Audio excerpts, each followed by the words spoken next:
Assalamualaikum warahmatullahi wabarakatuh. Innal hamdalillah nahmaduhu wa nasta'inuhu wa nastaghfiruh wa na'udzu billahi min shururi anfusina wa sayyiati a'malina. May yahdihillahu fala mudilla lahu wa may yudlil fala hadiya lahu. Asyhadu an la ilaha illallah wahdahu la syarika lah wa asyhadu anna Muhammadan 'abduhu wa rasuluh. Allahumma shalli wa sallim ala nabiyyina Muhammad wa ala alihi wa sahbihi wa man tabi'ahum bi ihsanin ila yaumiddin. Allahumma anfa'na bima 'allamtana wa 'allimna ma yanfa'una wa zidna ilma. Kaum muslimin wal muslimah rahimani wa rahimakumullah. Alhamdulillah kita memuji Allah Subhanahu wa taala atas segala limpahan rahmat dan karunia-Nya, nikmat iman, nikmat Islam, nikmat kita diberikan kemudahan beribadah kepada Allah Subhanahu wa taala dan kemudahan untuk bisa mempelajari ilmu agama. Kita berdoa dan berharap semoga Allah Subhanahu wa taala selalu memberikan taufik dan keistiqomahan bagi kita semua. Langkah kaki kita menghadiri majelis-majelis ilmu menjadi sebab kita juga dimudahkan untuk menapaki jalan surga Allah Subhanahu wa taala. Sebagaimana yang disabdakan oleh Rasulullah sallallahu alaihi wasallam, man salaka tariqan yaltamisu fihi ilman sahalallahu lahu bihi tariqan ilal jannah. Siapa yang menapaki satu jalan dalam rangka untuk mempelajari ilmu agama, tentunya Allah Subhanahu wa taala akan mudahkan baginya jalan menuju surga Allah Subhanahu wa taala. Kaum muslimin wal muslimah rahimani wa rahimakumullah. Di kesempatan duha pagi hari ini kita kembali melanjutkan pembahasan dari tafsir juz amma, juz 30 yang kita bacakan dari kitab tafsir di Fadilati Syekh Muhammad ibn Shalih Al-Utsaimin rahimahullahu ta'ala. Pada pertemuan yang telah kita bahas di bulan yang lalu, kita telah memulai pembahasan dari tafsir suratul Naba, surat An-Naba, sampai pada penggalan yang kedua, kandungan kedua dari surat ini, bahwa surat An-Naba secara umum dibagi menjadi 5, ya. Ada penggalan yang pertama, ayat yang pertama sampai ayat yang kelima. Ini adalah muqaddimahnya, di mana pertanyaan ataupun hal-hal yang ini oleh orang kafir mereka tidak mengimaninya, mereka saling bertanya, amma yatasaalun 'anil naba'il 'azim. Mereka bertanya tentang al-ba'ts, ya, tentang hari kebangkitan. Berita yang disampaikan oleh Rasulullah sallallahu alaihi wasallam bahwa akan ada hari kebangkitan, dan kemudian di antara manusia ada yang beriman dan ada yang kafir. Yang beriman para sahabat dan yang kafir kaum musyrikin, dan bahkan mereka selalu mengejek dan bahkan menjadikan itu sebagai olok-olokan kepada Rasulullah sallallahu alaihi wasallam. Bagaimana mungkin kita yang sudah mati, sudah hancur, tinggal tulang belulang bisa kemudian dibangkitkan kembali. Dan Allah Subhanahu wa taala menegaskan, kalla saya'lamun. Sungguh kelak mereka akan mengetahui bahwa sesungguhnya itu adalah perkara yang mudah bagi Allah Subhanahu wa taala. Ini ayat pertama sampai ayat kelima, dan selanjutnya pada ayat yang ke-6 sampai ayat ke-16 secara khusus pada penggalan yang kedua dalam surat ini, Allah Subhanahu wa taala menunjukkan bukti kekuasaannya bahwa ihwal ataupun membangkitkan manusia setelah dimatikan itulah perkara yang mudah bagi Allah Subhanahu wa taala, dan Allah mengingatkan hambanya manusia untuk memperhatikan apa yang Allah Ta'ala ciptakan di dunia ini. Dan itu sebagai bukti bahwa sesungguhnya Allah Maha Kuasa, dan Allah yang Maha Kuasa ya, menciptakan, mengatur alam semesta dan apa-apa yang mereka perhatikan di dunia ini juga kuasa untuk kemudian membangkitkan manusia dari alam kuburnya. Alam naj'alil arda mihada wal jibala autada wa khalaqnakum azwaja ila akhir ayat sampai ayat ke-16. Allah tunjukkan kekuasaannya, Allah yang telah menjadikan bumi ini sebagai hamparan, mudah untuk kita tinggal di atasnya, ya. Kita kemudian dapati juga ya gunung-gunung tidak bergerak sama sekali, ya, berdiri kokoh di atas muka bumi. Allah ciptakan manusia berpasang-pasangan. Allah jadikan ya tidur sebagai istirahat bagi kita, kemudian dijadikan malam, dijadikan siang, pergantian antara malam dengan siang. Allah ciptakan langit yang itu dengan kokoh tidak menimpa kita yang berada di atas muka bumi ini.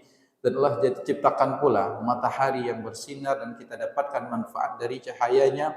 Dan Allah yang menurunkan hujan, Allah tumbuhkan pula ya dari hujan yang tadinya ada tanah yang kering, kemudian disirami hujan, tumbuh di atasnya rerumputan. Dan ini semua adalah bukti bahwa sesungguhnya Allah Subhanahu wa taala rububiyahnya maha kuasa untuk kemudian membangkitkan kembali manusia, ya, membangkitkan kembali manusia di hari kiamat kelak atau yaumul ba'ats. Dan kemudian di ayat selanjutnya yang ini akan kita bahas ya untuk tema yang ketiga dari surat An-Naba ini adalah berkenaan dengan peristiwa hari kiamat, khususnya di ayat ke-17 sampai dengan ayat ke-20. Allah Subhanahu wa taala berfirman, "Inna yawmal fasli kana miqata, yawma yunfakhu fis suri fatatuna afwaja, wa futihatis samaa'u fakanat abwaba, wa sujjiratil jibalu fakanat saraba." Ya, setelah Allah Subhanahu wa taala menunjukkan qudratuhu, kekuasaannya, Allah ingatkan manusia, mereka yang mengingkari hari kebangkitan, mengingkari hari pembalasan, bahwa sesungguhnya kelak akan datang hari diputuskannya segala perkara. Inna yaumal fasli kana miqata. Orang-orang kafir mereka tidak percaya kalau di kemudian hari akan ada kehidupan lagi setelah mati. Karena memang ya berbicara masalah akidah adalah berbicara tentang hal-hal yang gaib. Ya, mereka tolak ukurnya apa yang mereka lihat. Orang mati sudah selesai. Tapi kita tidak demikian ya. Orang yang beriman dan kita yu'minuna bil ghaib. Beriman dengan hal-hal yang gaib tentunya adalah perkara di hari akhir kelak.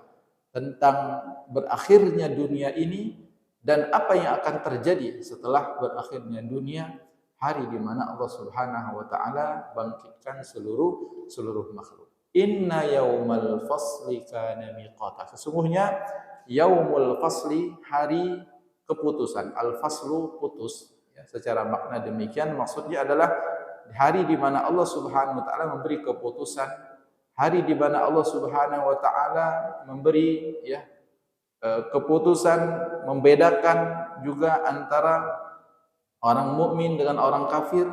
Allah Subhanahu wa taala memberikan keputusan antara orang yang zalim dengan yang dizalimi. Miqata adalah hari yang sudah ditentukan oleh Allah Subhanahu wa taala. Namun memang ya berkaitan dengan hari kiamat ini, berakhirnya dunia, hanya Allah Subhanahu wa taala saja yang mengetahuinya. Yas'alunaka 'anis sa'ati, ya, mereka bertanya kepadamu tentang hari kiamat. Qul innama ilmuha indallah. Katakanlah ilmunya pasti kapan itu terjadi hanya Allah Subhanahu wa taala yang mengetahui. Wa ma nu'akhiruhu illa li ajalin ma'dud. Dan kami juga tidak akan mengakhirkan hari tersebut. Jadi terkait dengan hari kiamat ya adalah hari yang sudah dipastikan, ditentukan oleh Allah Subhanahu wa taala, la yataqaddam wa la yata'akhkhar, tidak akan datang lebih dahulu dan juga tidak akan diakhirkan.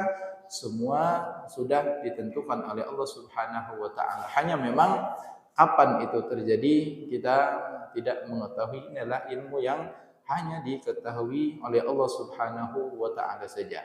Inna yaumal fasl, sesungguhnya hari keputusan, kelak di hari itu akan dibedakan mana orang-orang kafir, mana orang-orang yang beriman, dan mana orang yang zalim. Kemudian akan diberi keputusan, ya, pembalasan atas orang-orang yang dia zalimi. Maka ini semua ancaman dari Allah Subhanahu wa taala.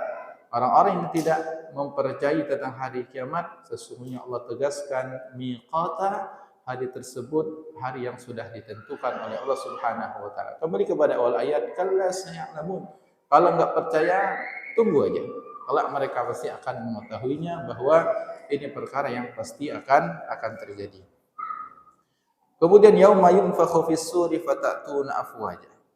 Ya, kita bacakan tafsiran yang disebutkan oleh Syekh Al-Utsaimin, wa huwa yaumul qiyamah, yaumul fasli, hari keputusan, maknanya adalah hari kiamat. Wa sumya yaumu faslin li anna Allah yafsilu fihi bainal ibadi fima syajara bainahum. Dinamakan hari keputusan karena Allah Subhanahu wa taala memutuskan perkara yang terjadi di antara hambanya. Wa fi makanu yakhtalifuna fi, dan perkara yang mereka berselisih.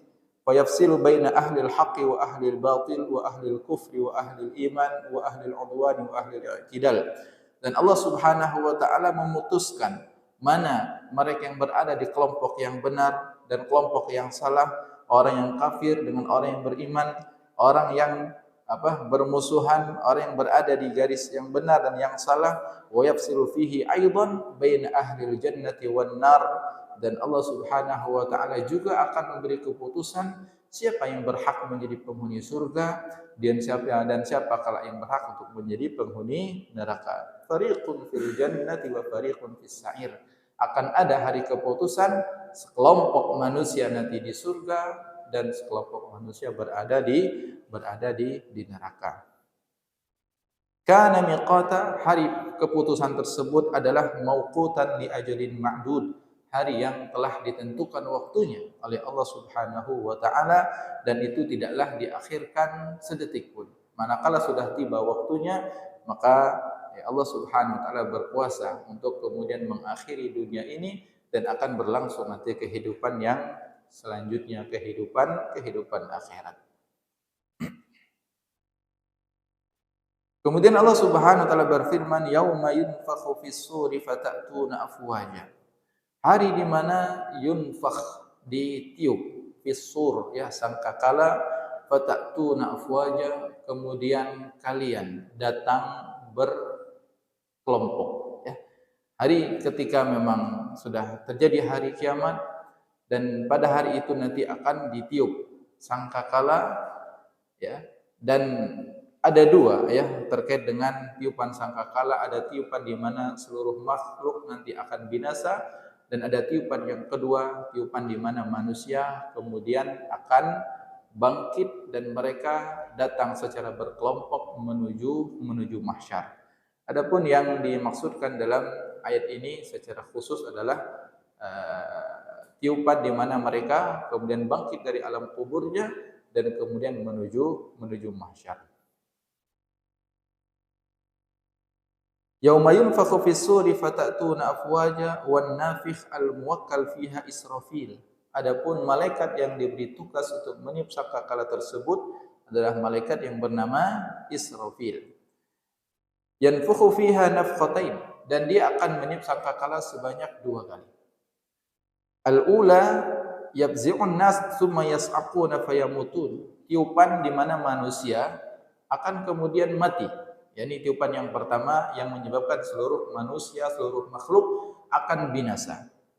Wasaniyatu yub'atsuna min quburihim ta'udu ilaihim arwahuhum wa lihadza qala huna yauma yunfakhu fis-suri fatatuna afwaja. Tiupan yang kedua, dan inilah yang dimaksud dalam ayat, tiupan yang kemudian manusia dibangkitkan dan kemudian mereka nanti akan dikembalikan, ya, ruhnya dikembalikan ke jasad mereka, dan mereka nanti akan datang menghadap Allah Subhanahu wa taala di mahsyar afwaja, secara berkelompok.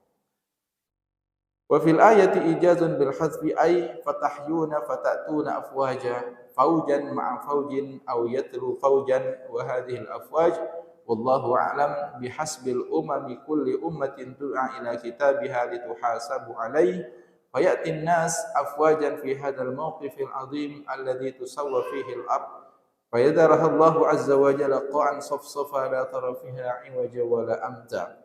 Hari di mana manusia mereka akan ya dibangkitkan dan nanti mereka datang berkelompok ya dan ada pemimpinnya ya. Ketika didatangkan secara berkelompok dan pemimpinnya tentunya adalah nabi di setiap umat masing-masing. Ada nabi dengan pengikut yang begitu banyak. Rasulullah sallallahu alaihi wasallam pernah bersabda, beliau ditampakkan hal yang gaib seperti itu. Ada hari nanti di mana beliau melihat sawadun azim, kelompok yang begitu banyak. Beliau mengira itu adalah umatku, dan ternyata bukan, itulah umat Nabi Musa alaihi salatu wassalam.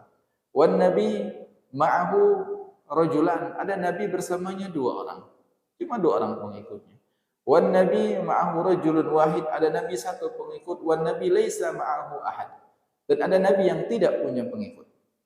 Ya, jadi ini kondisi di hari mahsyar nanti tiap manusia ya mereka didatangkan ya secara berkelompok, dan nanti ada pemimpin setiap kelompok yakni para nabinya, dan ternyata pada kondisi seperti itu didapati ada nabi dengan pengikut yang banyak, dan tentunya yang paling banyak adalah Rasulullah sallallahu alaihi wasallam. Kemudian ada nabi yang ya jumlahnya di bawah Rasulullah sallallahu alaihi wasallam pengikutnya, ada yang sedikit sekali, dan bahkan ada yang tidak memiliki pengikut. Ini faedah bagi kita ya, semua yang berdakwah, kita tugasnya bukan untuk memperbanyak pengikut, maksudnya orang mengikuti kita, tidak. Kita mengajak orang lain untuk mengikuti siapa? Mengikuti Allah dan Rasulnya sallallahu alaihi wasallam. Dan tugas para pendakwah, para dai, siapapun dari kita ketika kita berdakwah, ketika kita menasihati, tugas kita itu hanya menyampaikan. Ya, tugas kita hanya menyampaikan saja. Masalah orang kemudian dia menerima atau tidak itu adalah hak Allah Subhanahu wa taala. Dan itu bukanlah menjadi tolak ukur. Orang dengan pengikut yang banyak bukan berarti benar. Ya, manusia dengan pengikut yang banyak, ya, seorang yang dia misalkan berdakwah, menyampaikan masalah-masalah agama, kemudian disukai oleh orang banyak, ya, barangkali yang disampaikan adalah hal-hal yang mungkin ini ada pertentangan dengan dalam masalah agama, dan tentunya tolak ukur bukanlah dari mayoritas orang mengikuti siapa, ya. Karena apa? Ada kok nabi, tentunya nabi berada di jalan yang benar dan ternyata dia tidak memiliki pengikut. Ini semua mengisyaratkan bahwa sejatinya hidayah adalah hak Allah Subhanahu wa taala. Bahkan seorang nabi pun tidak bisa memberikan hidayah, taufik namanya. Sebagaimana juga nabi kita sallallahu alaihi wasallam, Allah taala berfirman, innaka la tahdi man ahbabta. Sesungguhnya engkau tidak bisa memberi hidayah kepada orang yang engkau cintai. Pamannya Abu Thalib tidak bisa beriman kepada Rasulullah sallallahu alaihi wasallam. Semoga Allah Subhanahu wa taala selalu memberikan keistiqomahan kepada kita. Ini kondisi pada hari kiamat, ya, bahwa Allah Subhanahu wa taala setelah menyatakan, menegaskan hari itu pasti terjadi, ketentuannya sudah ditentukan oleh Allah Subhanahu wa taala, dan nanti prosesnya, peristiwanya, manusia setelah dimatikan, Allah alam berapa lama ya antara tiupan pertama dengan tiupan kedua itu, Allah Subhanahu wa taala alam. Berapa lama? Ya, tentunya hitungan hari pada hari kiamat dengan hari dunia jelas berbeda. Hari dunia kita cuma 24 jam. 24 jam zaman sekarang juga dengan zaman dulu pun berbeda. Mendekati hari kiamat, 24 jam saat ini tuh terasa sangat sebentar sekali. Dan tentunya satu hari setelah dunia ini berakhir jelas akan berbeda kondisinya dengan satu hari yang kita lalui di dunia. Kalaupun disebutkan ada riwayat arba'un 40, tidak disebutkan 40 apa. Ya, 40 tahun atau 40 abad, Allahu alam. Intinya memang akan ada jarak antara tiupan pertama dengan tiupan kedua, manusia mati sampai kemudian mereka dibangkitkan, dan tentunya kondisi yang lama ya kalau dibandingkan dengan hari yang kita lalui di dunia ini. Dan setelah ada tiupan yang kedua tadi, yauma yunfakhu fis-sur fatatuna afwaja. Kemudian manusia datang berbondong-bondong, mereka kemudian menuju mahsyar. Kemudian Allah Subhanahu wa taala berfirman wa futihatis samaa'u fakanat abwaba. Allah tunjukkan keagungannya. Wa futihat as-sama' dan langit kemudian dibuka. Saat ini kita memperhatikan langit, kita tidak bisa melihat apa yang ada di balik langit tersebut. Semua terjaga. Dan namun di hari kiamat, di hari mahsyar, manusia akan bisa melihat langsung Allah Subhanahu wa taala dengan kekuasaannya. Langit-langit terbuka, ya. Fakanat abwaba, seakan-akan langit itu memiliki pintu. Karena terbuka tadi. Seakan langit-langit itu memiliki pintu. Ya, yang sekarang kita tidak bisa. Kita meyakini bahwa seperti Allah firmankan wa banaina fawqakum sab'an shidada. Kita meyakini langit ada 7 lapis, langit yang kokoh. Allah Taala ciptakan di dunia ini, kita perhatikan seperti itu. Dan kita tidak bisa memperhatikan memang seperti apa hakikatnya, apa yang ada di balik langit tersebut. Kita hanya mempercayai khabar yang ada makhluk, ada malaikat yang menjadi penduduk langit. Tapi kalau di hari mahsyar kita akan melihat pemandangan di mana langit tersebut akan dibuka oleh Allah Subhanahu wa taala, fakanat abwaba, dan seperti pintu-pintu yang terbuka. Futihat wan farajat fatakunu abwaban yushahiduhan nas ba'da an kanat saqfan mahfudha. Hari itu langit terbuka, ya, dan mereka yakni manusia bisa melihatnya secara langsung setelah pada saat mereka di dunia langit tersebut tertutup, terjaga. Takunu fi dzalikal yaum abwaban maftuhah, pada hari itu langit pintunya terbuka. Wa fi hadza dalilun ala kamali qudratillahi azza wa jal, dan ini menunjukkan tentang kuasanya Allah Subhanahu wa taala. Anna hadhihi as-sab' asy-syidad yaj'aluha Allah taala yaumal qiyamati ka'an lam takunu abwaba. Allah Maha Kuasa yang 7 lapis langit yang kita saksikan saat ini, kelak dengan mudah Allah Subhanahu wa taala jadikan itu terbuka dan bisa dilihat oleh para manusia. Hal ini seperti yang Allah Subhanahu wa taala juga firmankan ya di ayat yang lain, yauma takunus samaa'u kalmuhl wa takunul jibalu kal'ain. Hari di mana langit kalmuhl. Al-muhl itu perak yang dicairkan, ya. Kita melihat langit begitu kokoh, kuat, adapun kelak itu dengan mudah dihancurkan, ataupun setelah dihancurkan kemudian ya dijadikan tadi ya seperti terbuka oleh Allah Subhanahu wa taala. Demikian juga firman Allah Subhanahu wa taala, wasuyiratil jibalu fakanat saraba. Kemudian gunung-gunung ya setelah dihancurkan oleh Allah Subhanahu wa taala, maka kemudian dia dijadikan seperti apa? Butiran-butiran debu yang pada akhirnya fakanat saraba, dia seperti fata morgana yang mereka lihat. Fata morgana kita melihat ya dari kejauhan ada seperti air di jalan ya di hadapan kita, ternyata ketika kita dekati itu tidak ada. Nah, pada hari itu juga demikian. Kita di dunia ini memperhatikan gunung dengan kokohnya. Pernah dibahas ya di ayat sebelumnya, Allah Subhanahu wa taala telah menjadikan gunung itu sepertiganya saja yang muncul di atas permukaan bumi. 2/3-nya itu ternyata berada di dasar bumi. Dan ternyata pada hari kiamat gunung tersebut ya dihancurkan oleh Allah Subhanahu wa taala, dan kemudian bisa berterbangan dengan mudahnya, dan manusia bisa memperhatikan ya berterbangannya gunung-gunung yang dihancurkan oleh Allah Subhanahu wa taala, bagaikan mereka memperhatikan fata morgana tersebut.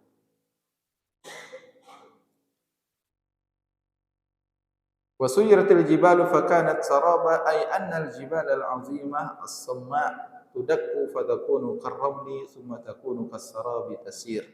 Maka gunung ya, oleh Allah Subhanahu wa taala dihancurkan, dan kemudian ya setelah dihancurkan bagaikan apa ar-ramal, ya butiran-butiran pasir, summa takunu kasarab, dan selanjutnya bagaikan fata marwana yang berjalan. Ini menunjukkan juga tentang kuasanya Allah Subhanahu wa taala. Ini ya hal-hal ahwal ataupun peristiwa-peristiwa yang akan disaksikan langsung oleh manusia, dan tentunya masih banyak hal-hal yang lain ya.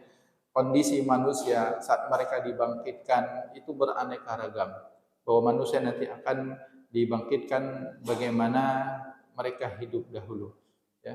Ada orang yang mati dalam kondisi ihram dibangkitkan dalam kondisi bertalbiyah, yang mati dalam medan jihad dibangkitkan dalam kondisi berdarah seperti itu, tapi bukan darah yang bau, darah yang wangi, dan beraneka ragam. Ada orang yang dibangkitkan namun tidak bisa mereka berjalan sebagaimana manusia biasa.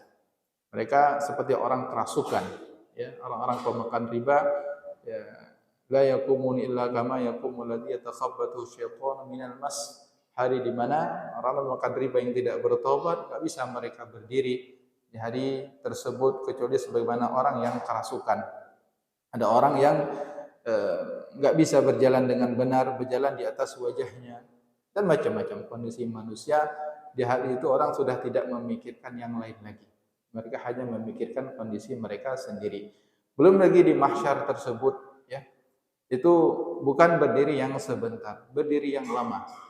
Manusia berdiri lama. Awalnya manusia dibangkitkan dalam kondisi ghurlan, ya, mereka ghairu makhtunin, mereka dalam kondisi tidak beralas kaki, tidak berpakaian, kemudian juga dalam kondisi tidak dikhitan seperti mereka pertama kali dilahirkan.